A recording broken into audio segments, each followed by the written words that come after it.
అందరికీ నమస్తే అండి. నేను మీ ఎక్స్ఆర్మీ బాలు. ఒక మాట మీద కంపల్సరీ ఒకసారి ఫోకస్ పెట్టండి. ఫ్యామిలీస్తో పాటు రిలేషన్స్ కూడా చాలా ఇంపార్టెంట్.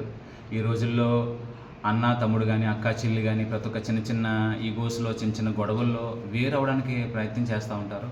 దయచేసి వేరుగా మీరు ఉండొద్దు. వేరుగా ఉండడం వల్ల మీరు ఒక వీక్ పర్సన్గా కనబడతారు. ఈ రోజుల్లో న్యూస్లో కానీ, పేపర్లో కానీ మనం చూసి ప్రతి ఒక్కటి మీరు అబ్జర్వ్ చేస్తే వీళ్ళ మీద ఈ గొడవ అయింది, వీళ్ళ మీద ఇదయింది, ఈ లేడీస్ మీద బ్యాడ్గా బిహేవ్ చేశారని చాలా కేసులు మనం చూస్తూ ఉంటాం. అది ఎందుకు వస్తుందంటే ఫ్యామిలీస్ వేరుగా ఉండడం వల్లనే. అదే ఫ్యామిలీలో ఆ అన్నయ్య కానీ, ఆ తమ్ముడు కానీ, అక్క కానీ ఎవరైనా ఉంటే ఎవ్వరికి ఆ ఫ్యామిలీ వీక్గా కనపడదు. దాని మీద ఎవ్వరు కూడా ఎటువంటి బ్యాడ్ ఒపీనియన్స్ ఎవరికి రావు. సో దయచేసి కలిసి ఉండడం వల్లనే మనకి బెనిఫిట్ అండి. వేరుగా ఉండడం వల్ల మనం డేంజర్ జోన్లో ఉంటాం.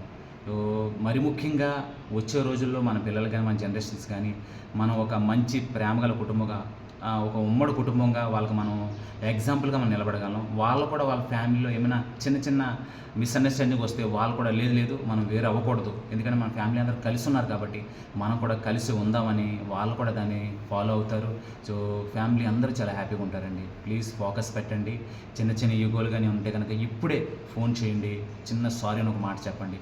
ఎలాగైనా కానీ ఆ అన్నయ్యతో కానీ, ఆ తమ్ముడితో కానీ, అక్కతో కానీ, చెల్లితో కానీ మీరు కలిసి ఉంటే మీ ఫ్యామిలీ చాలా సేఫ్ జోన్లో ఉంటారు. మీరు వేరుగా ఉంటే మీరు డేంజర్ జోన్లో ఉంటారు. ప్లీజ్ ఈ చిన్న మాట మీద ఫోకస్ పెట్టండి. అందరూ కలిసి ఉండండి, హ్యాపీగా ఉండండి. అందుకే నమస్తే అండి, మీ ఎక్స్ఆర్మీ బాలు.